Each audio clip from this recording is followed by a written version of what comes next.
Olá, gente. Meu nome é Henrique, né? Henrique Mendonça, né? Para os mais íntimos, vou estar dando aula para vocês de botânica, né?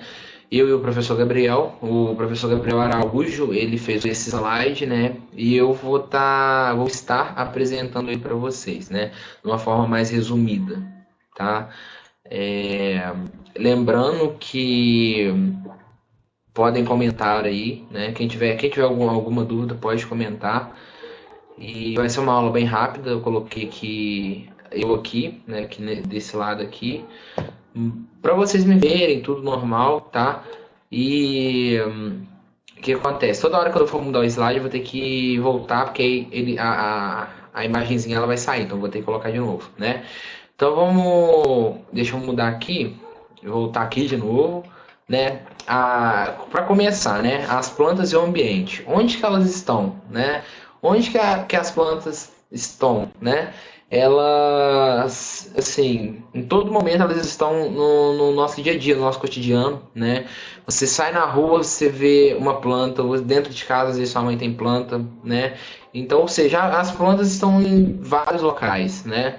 E cada planta tem um desenvolvimento ótimo com os recursos e condições específicas, né? E em condições específicas, né? E peraí que abre um negócio aqui. Cada planta tem seu mecanismo que permite viver melhor em determinados lugares. Por exemplo, tem uma planta que vive bem, tem planta aquática, ela vai viver bem aonde? Na terra ou na água? Na água, entendeu? Tem a planta. Esse é o melhor exemplo que dá. A planta ela é aquática, beleza, ela vive onde? Na água. Então, se você tirar uma planta aquática e colocar na terra, não vai dar certo, entendeu? Então, então assim, cada planta ela vai ter um mecanismo de viver, entendeu? Tem planta que ela vive no seco, né, terra seca, não precisa de muita água, cacto, por exemplo. Tem planta que, se você colocar em determinado local, ela não vai se adaptar bem, vai morrer, né? E deixa eu ver. Essa parte aí acho que tá legal para vocês entenderem, né? Eu vou passar agora. Peraí. O slide é muito tranquilo, tá? Peraí que saiu aqui. As plantas e o ambiente, né? Voltando. Existem assim os ambientes aquáticos, secos, luminosos, sombrios, duros, macios, quentes, frios. Então, o que vai depender da planta crescer é o ambiente, entendeu? A planta é aquática, né? O ambiente aquático vai ter plantas aquáticas, né? Um local seco, igual eu falei, cacto, por exemplo, vai ter, né, plantas de locais que se você for no sertão, no local seco, você só vai encontrar plantas que conseguem viver naquela condição. Você não vai ver uma planta aquática no sertão, né? E a mesma coisa, tem planta em ambientes luminosos, né? Num ambiente luminoso você não vai encontrar uma planta que gosta de sombra, né? Então cada ambiente tem seu tipo de planta, tá? É, Deixa eu ver aqui. Vamos mudar o slide. Aqui tem as diferentes plantas, né? Grama, né? Os demais ambientes, né? Deixa eu passar a outra. E aqui é a reprodução assexuada, né? Sem união de gametas, estacas ou esporos, né? Aqui porque não tem como mostrar para vocês. Aqui o esporo tá aqui. Aqui, ó. Esporos.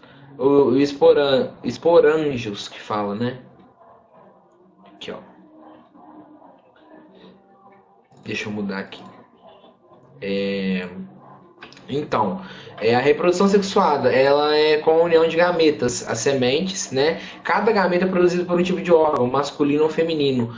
Aí algumas flores têm os dois tipos, né? É, Tem umas que é feminino e masculino, faz a reprodução assexuada, e existe a reprodução sexuada no caso, né? São e outras plantas no caso, né? Igual eu falei, algumas flores têm os dois tipos, né? Uma é apenas feminina e outra é só masculino, mas existe, né, as outras assexuadas que são os dois tipos, né, de reprodução. sexuada, né? É preciso que algo ou alguém leve um gameta ao outro para que haja a fecundação, polinização, né? Aí já está explicando quem? Animais ou forças da natureza, né? Água, gravidade, vento, né? Um exemplo aí, água. A gente tem aí uma planta, aí ela tem a semente dela lá e por acaso ela cai, né? E tem a planta ela é terrestre, mas fica do lado de um rio, né? No caso, né? Ela é plantada na terra, mas ela do lado dela passa um rio. Se ela tiver semente, essa semente vai cair, vai para o rio e dependendo da força da questão, essa semente pode parar em algum lugar, algum canto de margem de algum lugar e dali crescer né, uma planta, o que for, né? Por vento, né, que é o mais assim, creio que é o mais comum, né? Porque com o vento ela acaba que voa, né? A questão da semente, né? Existem sementes que são muito leves, então bate o vento e voa. Existe também, eu nem comentei dos animais, um exemplo são as abelhas, né? Por isso que as abelhas são muito importantes para o meio ambiente, né? Questão de polinização, né? Levar de uma planta para outra, e da gravidade também. É uma planta que ela fica ali, né? E em determinado tempo ela cai. Aí, da onde ela parar ali, a semente, ela vai cair e vai brotar, né? E os mecanismos pode ser muito ou pouco específico. Vamos falar sobre as briófitas, né? Que são musgo, lodo, né? Brio vem de esponja e fito vem de planta, planta esponja no caso, né? Ou esponja planta. Elas são plantas pequenas, rasteiras, né? Sem vasos condutores de seiva. Elas são avasculares, né? Elas não têm as veias, elas não são condutoras da seiva, né? Elas não têm sementes e elas ficam em locais úmidos, né? É o exemplo, né? O musgo, lodo, né? E elas se reproduzem por esporos conduzidos pela água, né? Então vai ter os esporos ali e vai ser conduzido pela água. Por isso que vocês vê mais lodo, musgo em locais que tem água parada, essas coisas assim. Vamos falar sobre a pteridófitas, né? São plantas vasculares sem sementes, né? Por exemplo, as samambaias, né? A pteris, asa, né? As plantas de tamanho pequeno, médio, elas têm vários vasos condutores da seiva, elas já conduzem, né? Mas elas não têm flores, né? E os esporos são carregados pelo vento e pela água, é o que eu já tinha falado antes.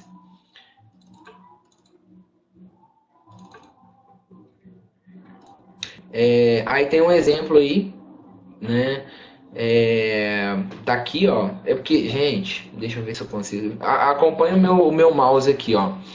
Aqui tá a planta, né? Tá a folha grande, bonitinha. Tem aqui o folíolo, o pecíolo. Gente, porque esses nomes realmente eu dou uma travadinha, mas eu consigo falar.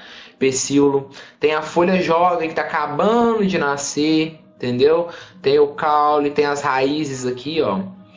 E o que acontece, né? Aqui dentro dessas folhas vai ter essa parte aqui que vai ter o soro, o corte essa parte de corte da folha é como se a gente pegasse um pedaço da folha, cortasse e ampliasse ela, né? Vai ter o soro, né?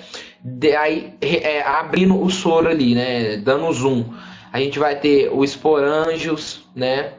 Que vai ter, dentro do esporângio, vai ter os esporos, né? Aí vai abrir e vai sair voando. Aí dá pelo ar, entendeu? Agora, deixa eu só... Até aí eu acho que tá tranquilo para vocês. Aí tem as gimnospermas, né? São plantas vasculares, pode alcançar altos tamanhos, né? Aquela planta que você olha assim, eu geralmente tem muito na Amazônia, né? Na Amazonas. Você olha para cima e fala, caraca, que planta grande, né? São plantas vasculares, por exemplo, o pinheiro, né? Eu acho que o mais comum é o pinheiro. Eu creio que todo mundo já viu pinheiro, né? as cicas, né? E o que significa gimnospermas, né? Gimno significa nu, esperma é semente, né?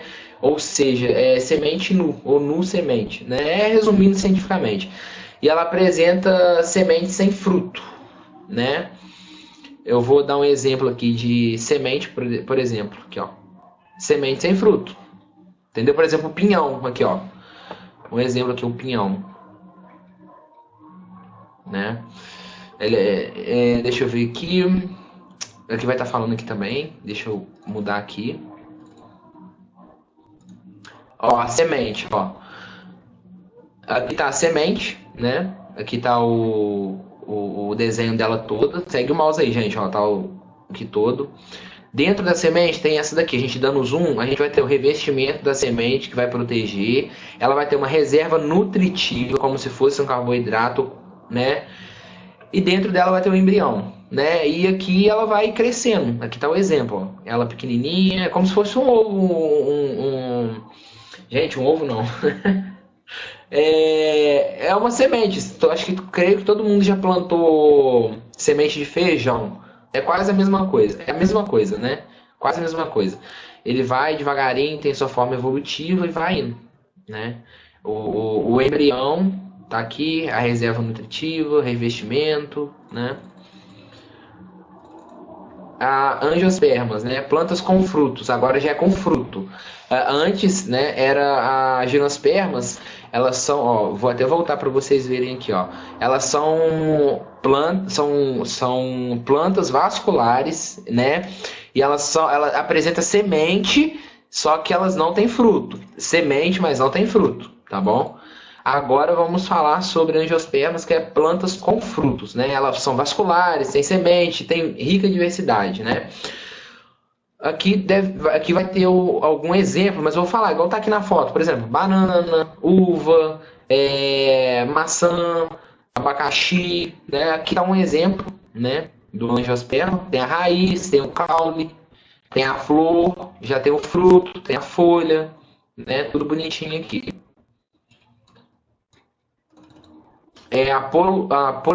Polinização. Gente, eu já falei, ó, eu não consigo falar essas coisas assim, eu ainda tô. Porque minha língua é meio presa, então para me falar polinização, isso.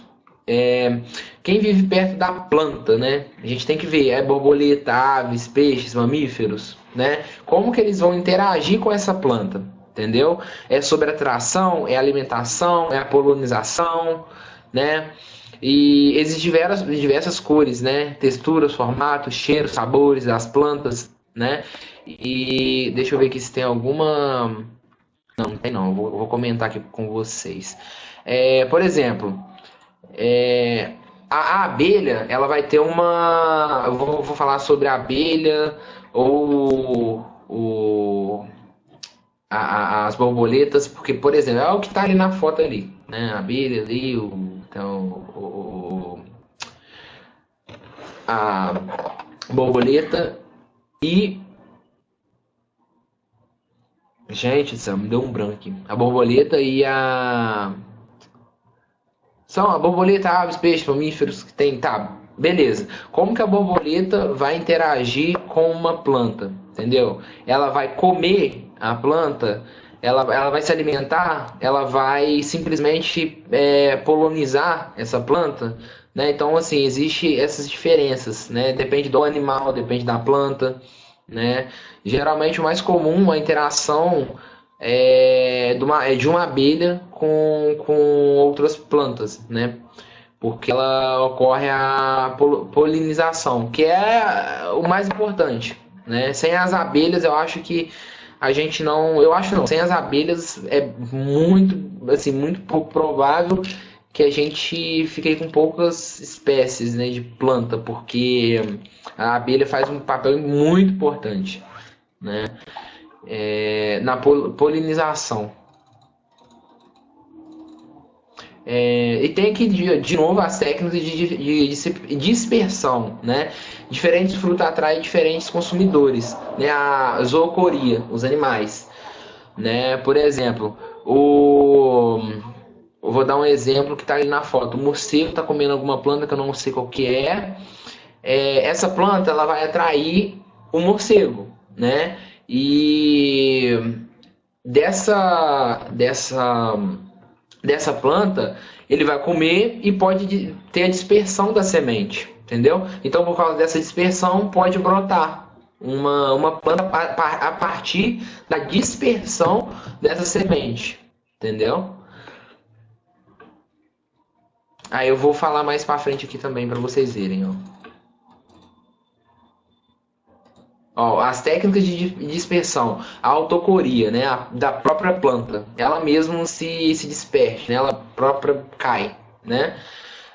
A anemocória, né, a anemocória, que é pelo vento, né? O vento pega e sopra, dá o vento, aí a planta vai lá, aí tem a dispersão pelo vento. Agora, pelo ser humano, é a antropocória, né? A gente pega às vezes lá uma plantinha, sopra, tipo o dente de leão, pega o dente de leão, dá aquela sopradinha, é a gente que está fazendo, não é a natureza em si, não é o vento, né? E temos também a forma de dispersão, a hidrocoria. Hidro é água, tá? O coco, por exemplo, né? Ó, que bonitinha a imagem do coco aqui, ó. Olha, segue aqui, ó. Muito bonitinho. O coco vai, cai e vai indo, crescendo. Muito bonitinho, gente. Olha esse coco aqui nascendo, olha. Mais uma aqui, a técnicas de dispersão, a barocoria, né, que é por gravidade, é igual eu falei para vocês. Ela tá lá, vai chegar um momento que ela vai cair, porque ela vai pesar muito, não vai aguentar e vai cair, né? E é mais ou menos isso, gente, é mais um resumo, tá? Não sei se deu para pegar tudo, mas é mais um resumo mesmo para vocês, entendeu? Eu vou passar aqui também. Deixa eu ver aqui. Tem na questão aqui, ó. No período de cheia dos rios da bacia amazônica, ocorre a frutificação de grande número de espécies. Deixa eu só pegar aqui. Pera aí, gente. Pronto. No período de cheia dos rios da bacia amazônica, ocorre a frutificação de grande número de espécies de árvores da área alagada. Com a ajuda da água, essas plantas podem ter suas sementes dispersas para outros locais, né? Agora vamos lá. A estratégia de dispersão dessa semente, ela está relacionada à condição de estarem em frutos secos, pequenos, de alto valor energético ou menos densos que a água. O que vocês acham? Né? O que vocês acham? Então, a resposta aí para vocês seria menos denso que a água. Seria a resposta D, né? Eu vou ler de novo. No período de cheia dos rios da bacia amazônica, tenta imaginar o período de cheia dos rios. O rio vai lá, sobe. Da bacia amazônica ocorre a frutificação de grande número de espécies de árvores da área alagada. Com a ajuda da água, essas plantas podem ter sua semente dispersas para outros locais. É aquilo que eu estava comentando para vocês, né? Eu vou voltar aqui, as formas de dispersão, né? A gente passa aí, tem a grande cheia dos rios, e por causa que a planta, a semente, ela é mais densa, ela é menos densa que a água acaba levando e ocorre essa frutificação. Então acaba que, né, uma grande parte da Amazônia, né, ela cresce cheia de espécies de árvores, e justamente na área alagada, por causa da água arrastar a semente, né? Agora vamos lá. Flores polinizadas por animais geralmente têm características que atraem polinizadores, como tamanho, forma e cor das pétalas, perfume e quantidade de néctar, que é uma substância açucarada, que chama, né, os animais também, principalmente as abelhas, né? Algumas flores são polinizadas por animais noturnos e, portanto, abrem no período da noite. Para atrair seus polinizadores, as flores noturnas normalmente apresentam como característica. Vamos lá, gente. A cor vermelha, porque de noite essa cor reflete facilmente a pouca luz da lua. Será que é, gente? B. Produção de muito néctar, porque os polinizadores noturnos precisam de mais alimentos que os diurnos. Não sei. C. Intenso perfume, porque a orientação dos polinizadores noturnos pelo olfato é melhor que a orientação do que pela visão? Ou a D. Pequeno tamanho das pétalas, porque os polinizadores noturnos são animais com alta capacidade de percepção à distância e do tamanho das flores. Gente, olha só, eu vou ler a resposta de novo, a pergunta de novo.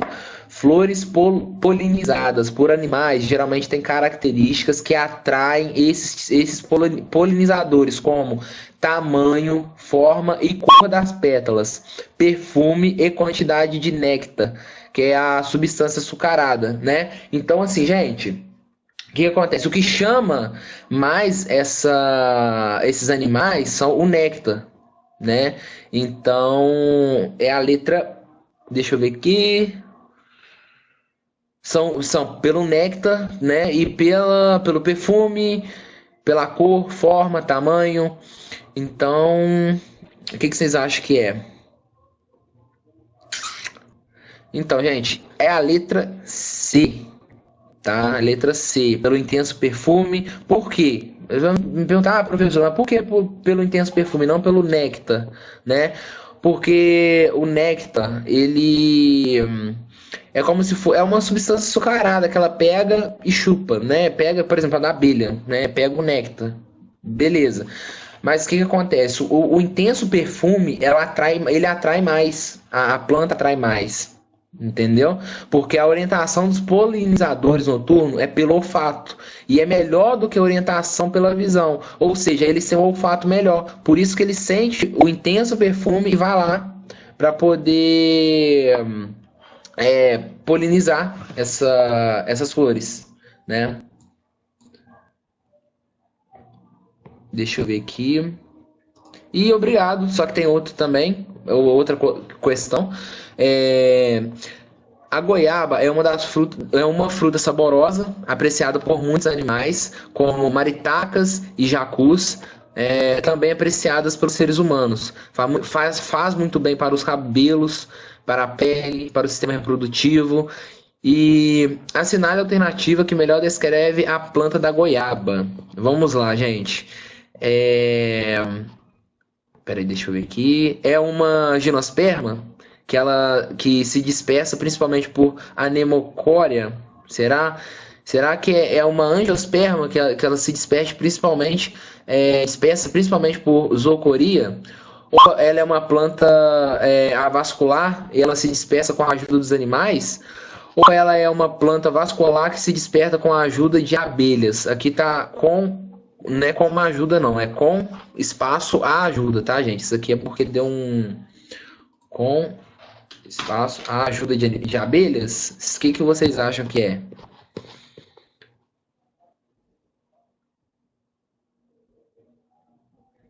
Então, a resposta certa é a questão B.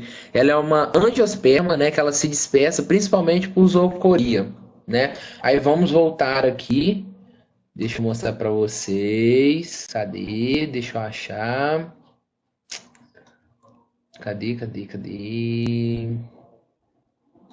Sobre as técnicas de dispersão. Aqui já tá. Cadê? Aqui, ó, zoocoria. Vocês lembram? Ó, zoocoria são pelos animais, tá ok? Então, ó, é a letra B. É uma angiosperma que se dispersa principalmente por zoocoria, pelos animais, tá? Pronto, gente, voltei. É porque realmente teve um erro aqui. São as briófitas, né? Elas são plantas bem pequenas, representadas pelos musgo e iodo. Sobre elas, assinale a alternativa verdadeira. Elas são pequenas, pois não apresentam flores e, portanto, não precisam de chamar a atenção dos insetos. Elas se reproduzem apenas por semente. Ou elas são pequenas, pois não apresentam vasos condutores da seiva, ou suas flores são polinizadas por abelhas e suas sementes dispersas pela água. O que vocês acham que são? A letra correta é a letra C. Elas são pequenas, pois não apresentam vasos condutores de seiva. Vamos voltar lá na aula de briófitas. Aqui, ó. Briófitas, olha, são os musgos, os lodos, né, ó. Aqui, ó, sem vasos condutores de seivas, elas são avasculares. Avasculares é que não tem vasos, tá? Então, ela não tem semente, ela vive em locais úmidos. Então, vamos voltar na questão de novo.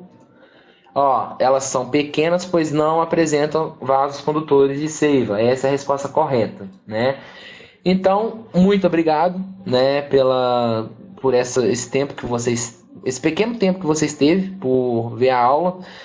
E qualquer coisa, comentem aí, mandem que a gente explica, que eu explico.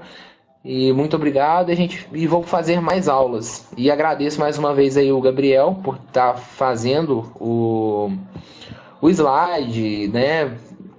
Porque ele manda bem nos slides. Eu não sou muito bem nos slides, não. Então, mas é isso aí. Muito obrigado, gente. Tenham um ótimo dia, uma ótima tarde, uma ótima noite.